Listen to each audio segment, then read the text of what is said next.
కేటీఆర్ గారు, నేను, మా కుటుంబం, మాది రక్త సంబంధం. పదవులు పోతేనో పార్టీలకు వెళ్ళి సస్పెండ్ చేస్తేనో పోయేటటువంటి బంధం కాదు.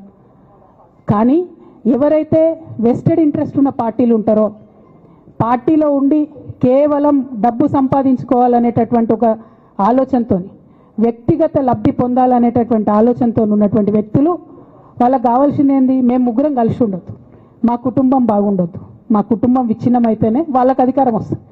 దాంట్లో భాగంగా ఇవాళ మొదటి స్టెప్పు నన్ను బయటేసిరు పార్టీలకు వెళ్ళి. అది ఇక్కడితో ఆగదు. నేను గౌరవనీయులు పెద్దలు దైవ సమానులు కేసీఆర్ గారిని విజ్ఞప్తి చేస్తా ఉన్నా, మీకు ఒక సూచన చేస్తా ఉన్నా. దయచేసి మీ చుట్టూ ఏం జరుగుతున్నదో ఒకసారి చూసుకోండి నాన్న. నన్ను ఇవాళ బయటకు పంపొచ్చు, నేను మీలాగా స్ట్రేట్ ఫార్వర్డ్ ఉంటా, నిజాలు మాట్లాడతా. నేను ఉద్యమం నేపథ్యం నుండి వచ్చిన కాబట్టి నాగ్గా ఉన్నది లేనట్టుగా లేనిది ఉన్నట్టుగా మోసం చేయాలని చెప్పో ఇంకోటి చేయాలని చెప్పో మాట్లాడను. స్ట్రేట్ ఫార్వర్డ్గా ఇష్యూస్ మాట్లాడతా కాబట్టి నన్ను ఇలా బలి చేసారు, పర్వాలే.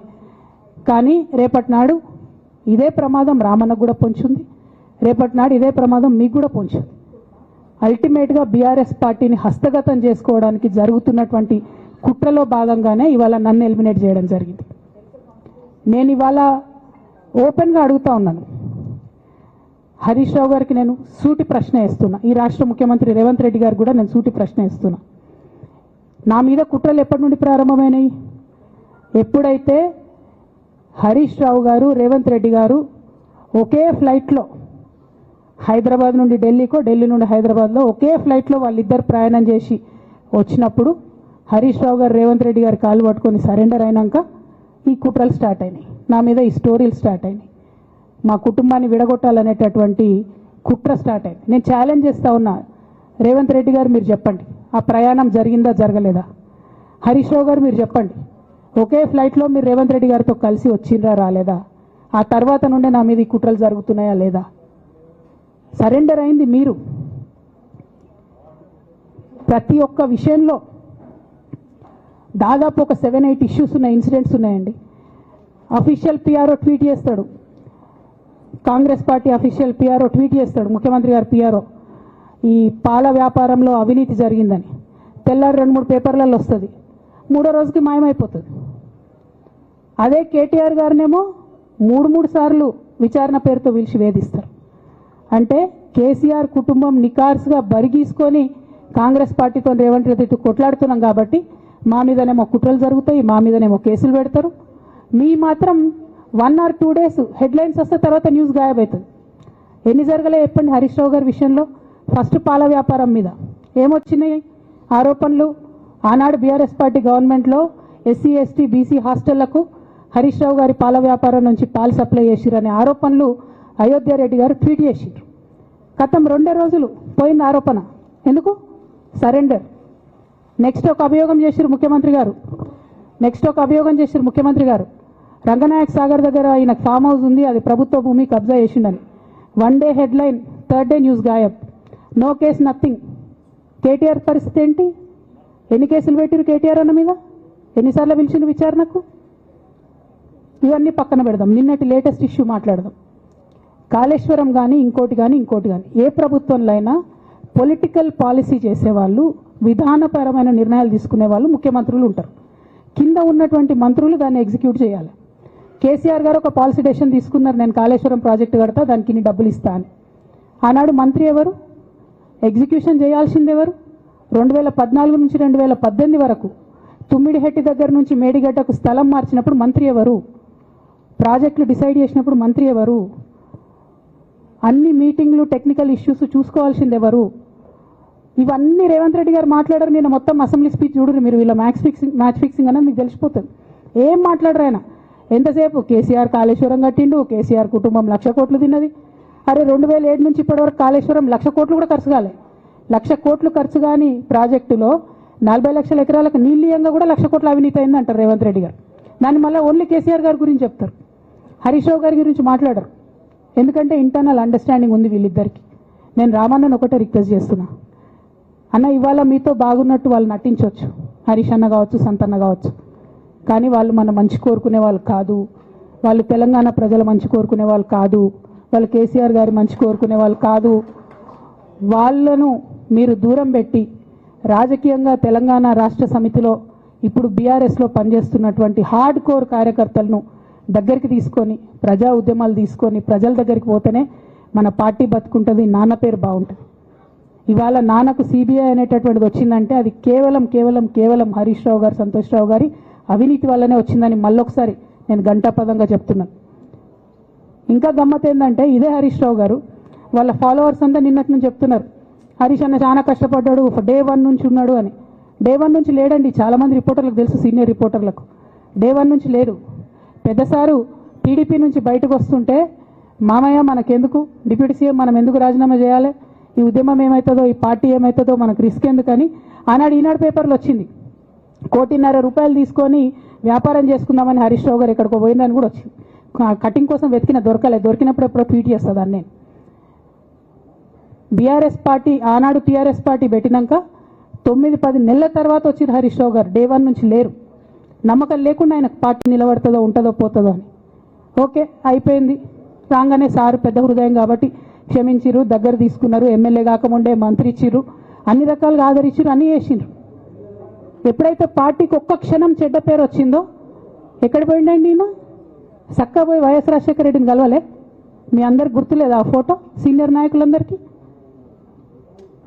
బాగా మాట్లాడతారు, అన్ని దగ్గర ఉన్నా, నేనే ఉన్నా, నేను ఎక్కడ లేను. నిన్న పాపం చాలా మంది ఈ కొత్త సోషల్ మీడియా పిల్లలు ఉన్నట్టు వాళ్ళకి హిస్టరీ తెలియదు అనుకుంటా, అందుకే చెప్తున్నా ఇవాళ.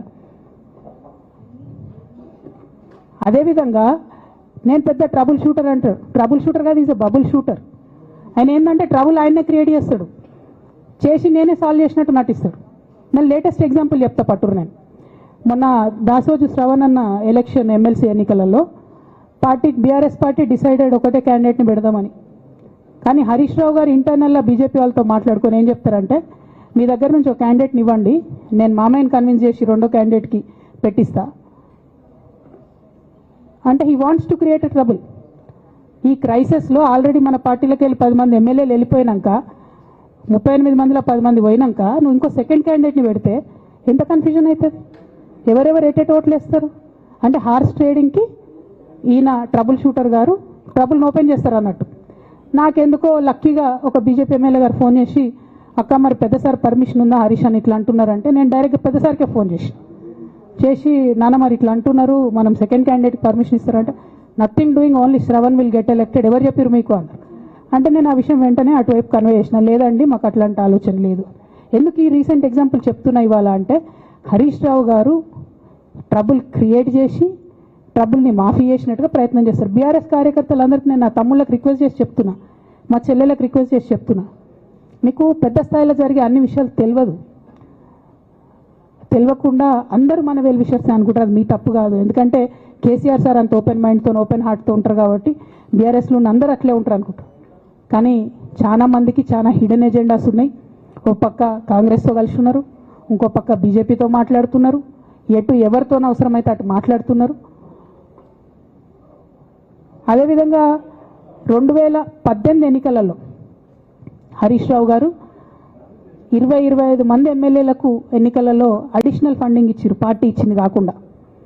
ఏడికేళ్ళు వచ్చినాయి హరీష్ రావు గారికి అన్ని డబ్బులు? 100% కాళేశ్వరంలో జరిగిన అవినీతి నుంచి వచ్చిన డబ్బులే. ఆయన ఆలోచన ఏం చేసిందంటే, ఏమన్నా కొద్దిగా అటు ఇటు అవుతుందేమో రిజల్ట్, నా దగ్గర ఎమ్మెల్యేస్ ఉండాలని ఆలోచన చేసి. నీకు అసలు అట్లాంటి ఆలోచన ఎందుకు వచ్చింది? నేను కట్టప్పలాంటోని కేసీఆర్ గారి దగ్గర ఉండేటోని అంటావు కదా, నీకేం అవసరం వచ్చింది ఎమ్మెల్యేస్కి సపరేట్గా ఫండింగ్ ఇవ్వడానికి? ఎవరికి తెలియదు అనుకుంటారా? ఇది ఎవరు చెప్పారు అనుకుంటారా? ప్రతి ఒక్కరు చెప్తారు ఎమ్మెల్యేస్ ఓపెన్, నా పేర్లు కూడా తెలుసు, చెప్తే బాగుండదు, ఎమ్మెల్యేలు ఇబ్బంది పడతారు. నేను అనేది ఏంటంటే, 2009లో రామన్న సిరిసిల్ల ఎలక్షన్లో మా బంధువుకు సంబంధించిన వ్యక్తులతోని 60 లక్షల రూపాయలు పంపిన హరీష్ రావు గారు రామన్నను ఓడగొట్టడానికి. నిన్నగాక మొన్న ఒక వీడియో మీరు కూడా చూసి, ఒంటేరు ప్రతాప్ రెడ్డి గారిది, మీ మామయ్యను ఓడగొట్టమని ఎంతంటే అంత డబ్బులు ఇస్తా అని చెప్పిర్రని.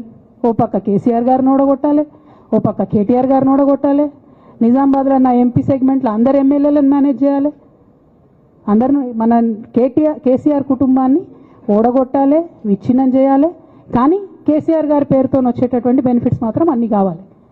మరి ఇటువంటి వారిని నా రిక్వెస్ట్ కేసీఆర్ గారితో, కేటీఆర్ గారితో, వారిని మీ పక్కన పెట్టుకొని నిజం మాట్లాడే నన్ను బయటకు పంపితే మరి పార్టీ బాగుంటుందా?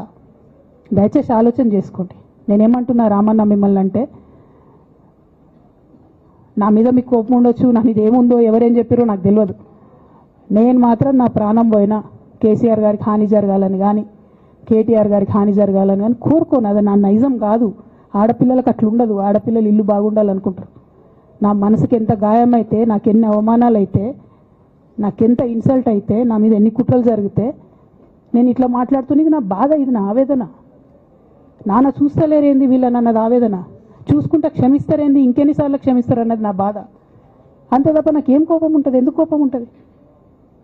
నాకెంత ఎన్ని జన్మల పుణ్యం ఉంటే కేసీఆర్ లాంటి తండ్రి దొరుకుతాడు? కోట్లలో ఒకరికి ఉండేటటువంటి తండ్రి నాకు దొరికిండు. ఆయన లేకపోతే నేను ఎవరు ప్రపంచానికి తెలుస్తుందా? నాకెందుకు అవసరం ఉంటుంది? నాకేం కోపం ఉంటుంది కేసీఆర్ గారి మీద? నాకు టీఆర్ఎస్ పార్టీ మీద ఎందుకు కోపం ఉంటుంది? నాకు 27 సంవత్సరాలు ఉన్నప్పుడు నేను నా కొడుకుని చిన్న పిల్లగాన్ని పసిగుడ్డుని ఎత్తుకొని ఇక్కడికి వస్తే ఆ రోజు నుంచి ఈ రోజు వరకు నేను రోడ్డు మీదనే ఉన్నా, ఉద్యమాలే చేస్తున్నా, పోరాటాలే చేస్తున్నా, తెలంగాణ ప్రజల కోసం పనిచేస్తున్నా. 2014 నుంచి అధికారంలో ఉన్నప్పుడు కూడా నా ఇంటి దర్వాజాలు ఎప్పుడు తెలిసే ఉన్నాయి. ఇక్కడున్న మీడియా మిత్రులందరికీ తెలుసు. అధికారంలో ఉన్నా లేకున్నా నేను గిట్లనే ఉన్నా. అధికారంలో ఉన్నప్పుడు నన్ను ఏమి సాగనీయకుండా నన్ను ప్రతిపక్ష ఎమ్మెల్యేని చూసినట్టు, ప్రతిపక్ష ఎంపీని చూసినట్టు చూసినా నేను ఇట్లనే ఉన్నా, ఓపెన్ మైండ్తోనే ఉన్నా. నేను కోరేది ఒకటే, కేసీఆర్ గారి ఆరోగ్యాన్ని కాపాడండి రామన్న, పార్టీని కాపాడండి, పార్టీలో ఉన్న కార్యకర్తల్ని కాపాడండి, అందరు బాగుండేలాగా ప్రజా సమస్యలు తీసుకోండి. నాకు అంతకుమించి కావాల్సింది ఏం లేదు.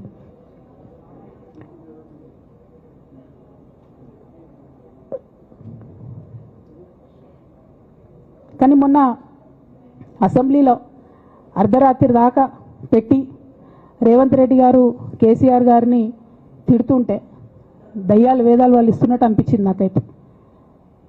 దానికి ఈయన హీరోలాగా ఎదుర్కొన్నాడు, ఈయన 6 అడుగుల బుల్లెట్ అని పార్టీ అంతా ట్వీట్ చేస్తే, మరి 6 అడుగుల బుల్లెట్ ఎవరికి గాయం చేస్తుంది? ఎండ్ ఆఫ్ ద డే ఇవాళైతే నన్ను గాయపరిచింది, రేపు రామన్నను గాయపరుస్తారో కేసీఆర్ని గాయపరుస్తారో. జాగ్రత్తగా ఉండండి రామన్న, నేను చెప్పేది ఏం లేదు. జాగ్రత్తగా ఉండండి, కేర్ఫుల్గా ఉండండి. ఎట్ ద సేమ్ టైం ఈ హరీష్ రావు గారి కారణంగా గమ్మత్ ఏముంటుందంటే, ఒకసారి హంపీకి పోతారు వీళ్ళందరూ, మీ అందరికీ తెలుసు ఆ స్టోరీ. హంపీకి పోయి పాటలు పాడుకుంటారు, మొత్తము చాలా మంది కలిసి కేసీఆర్ గారిని చాలా అవమానకరంగా మాట్లాడతారు, ఒక పార్టీని వెనుపోటు పడదామని డిజైన్ చేస్తారు. ఇదంతా వీరికి తెలుసు, హరీష్ రావు గారికి తెలుసు. నేను ఆ రోజు సాక్ష్యం ఉన్న హరీష్ అన్న వచ్చి లిటరల్లీ రామన్న చేతులు పట్టుకొని, అరే మామయ్యకి చెప్పురా, సింక్ ఆర్ సేల్, నేను మామయ్యతోనే ఉంటా అని చెప్పి అక్కడ మాట్లాడుకున్న వాళ్ళందరినీ వెబసార్ దగ్గర అవుట్ చేసిండి. ఆ తర్వాత పర్యవసానంలో ఈటల రాజేంద్ర అన్న బయటికి వెళ్ళడం. ఈ మహానుభావుడు వల్ల జగ్గారెడ్డి దగ్గర నుంచి మొదలు పెడితే, చెరుకు శ్రీనివాసరెడ్డి ముత్యంరెడ్డి అన్న కొడుకు దగ్గర నుంచి మొదలు పెడితే, రఘునందన్ రావు గారు, మైనంపల్లి గారు, విజయశాంతి గారు, విజయరామారావు గారు, ఆయన పాత పెద్ద ఆయన ఉండే ఈటల రాజేందర్ గారు, వీళ్ళందరూ పార్టీలోకి వెళ్ళి పోయినారు కదా, పోలేదా? ఇవన్నీ హరిశన్న చేసినాయి కాదా? ఆనాడు దుబ్బాక ఉప ఎన్నిక ఎందుకు ఓడిపోయినాం? దుబ్బాక ప్రజలకు ఇప్పటికి కూడా గుర్తుంటుంది. వాళ్ళందరూ ఒకటే మాట చెప్తారు, ఈయన సిద్దిపేటకు తప్ప రూపాయి రానియాడు దుబ్బాకకు, ఈయన వచ్చి ప్రచారం చేసిండు కాబట్టి మేము ఓటేయాలని ఓపెన్గా చెప్పారు ఆనాడు ఎన్నికలలో. దానికి ఏం రాపించుకుంటాడు ఈయన పేపర్లల్లో? ఒంటరి పోరాటం చేసి ఓడిన హరీష్ రావు. అసలు ఓడిపోయింది మీ వల్ల కదా. మీరు మీడియా మేనేజ్మెంట్లో సూపర్, అలా డౌట్ ఏం లేదు. రామన్న యూట్యూబ్లు మేనేజ్ చేసి నా మెయిన్ స్ట్రీమ్ మీడియా మేనేజ్ చేస్తాడు, అంతే, అంతకుమించి వేరే ఏం లేదు. నేను రామన్నని రిక్వెస్ట్ చేస్తున్నా, మీరు కూడా ఆ స్కిల్ నేర్చుకోండి అన్న. అట్లనే ఈటల రాజేందర్ గారు ఉప ఎన్నిక దగ్గరుండి హరీష్ అన్న గెలిపిలేదా అండి ఈటల రాజేందర్ని? ఆనాడు పీసీసీ అధ్యక్షుడిగా ఉండి రేవంత్ రెడ్డి గారు ఏమంటారు, కాంగ్రెస్ పార్టీ ఓడిపోతుంది ఇడా అని చెప్పి ఆయన ముందే డిక్లేర్ చేసిండు, ముందే చేతులు ఎత్తేసిండు. హరీష్ అన్న ఆడ పోయి కూర్చొని మరి ఈటల రాజేందర్ అన్నని గెలిపించొచ్చిండు. ఈ బంధం రేవంత్ రెడ్డి గారిది హరీష్ రావు గారిది అప్పటి నుంచి కొనసాగుతుంది, కొత్త బంధం ఏం కాదు ఇది. నేను కేసీఆర్ గారిని పెద్దల్ని రిక్వెస్ట్ చేసేది ఒకటే, ఈయన చేస్తున్న నక్కజిత్తుల్ని దయచేసి గమనించండి. ఇవాళ నేను బయట పోతా కావచ్చు, నాదేముంది, ఉద్యమంలోకి వెళ్ళి వచ్చినా మళ్ళీ ఉద్యమంలోకే పోతా, నాకు భయం ఏముంటుంది, నాకు ఎన్నడూ పదవుల మీద ఆశ లేదు.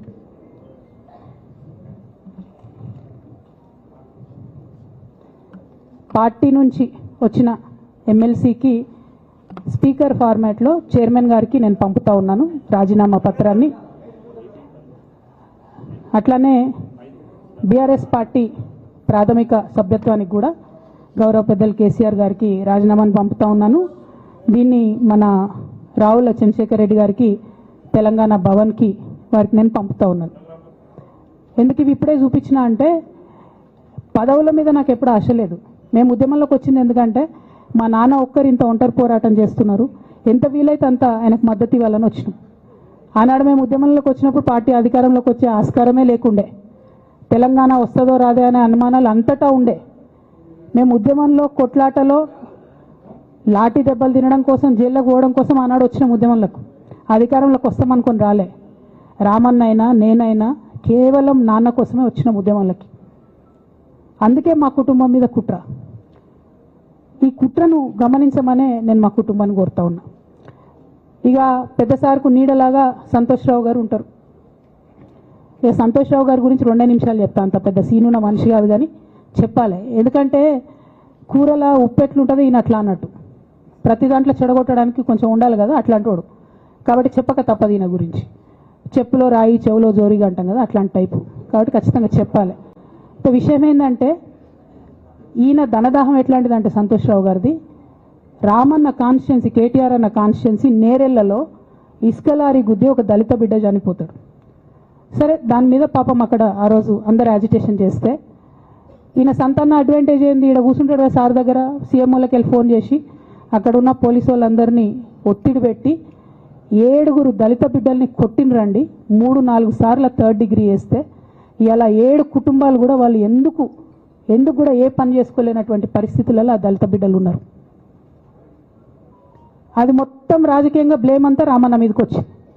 ధనదాహమేమో సంతన్నది, నేరం చేసిందేమో సంతన్న, వీడికెళ్ళి ఫోన్లు చేసి ఒత్తిడి చేసి కొట్టిపించిందేమో సంతన్న, చెడ్డ పేరేమో రామన్నకు వస్తుంది.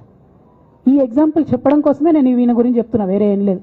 ఇక సరే, టానిక్కు వీనిక్కు ఈ వీటిలో వచ్చిన కేసులు ఏమవుతాయి? రేవంత్ రెడ్డి గారు ఆర్భాటంగా ఒక అనౌన్స్మెంట్ చేస్తారు. నేను ఇంతకుముందు చెప్పిన కదా, మ్యాచ్ ఫిక్సింగ్ ఎట్లుంటుందంటే 1 డే న్యూస్ అవుతుంది, టానిక్లో ఈయన మీద కేసు పెట్టిరని. 3వ రోజు పోలీసు వాళ్ళు ఎఫ్ఐఆర్ కొట్టేసారు. అది మీరు ఇంకా కనుక్కోండి. కాజ్ చేసేసారు, కేసు మూసేసారు. ఏం అండర్స్టాండింగ్ ఉంది, ఎందుకు మూసేసారు? At the same time Harithaharam, తెలంగాణకు హరితహారం అని పెద్దలు కేసీఆర్ గారు పెద్ద కళతోని 230 కోట్లు అక్కడ గోబీ డెజర్ట్ల వాళ్ళు చెట్లు పెట్టి చైనాను కాపాడుకున్నారు. మనం అదే స్థాయిలో తెలంగాణను బాగు చేసుకోవాలని పెద్దసారి హరితహారం అని పెడితే ఈయన దాంట్లో నకిలీ ప్రోగ్రామ్ గ్రీన్ ఇండియా ఛాలెంజ్ అని పెడతాడు.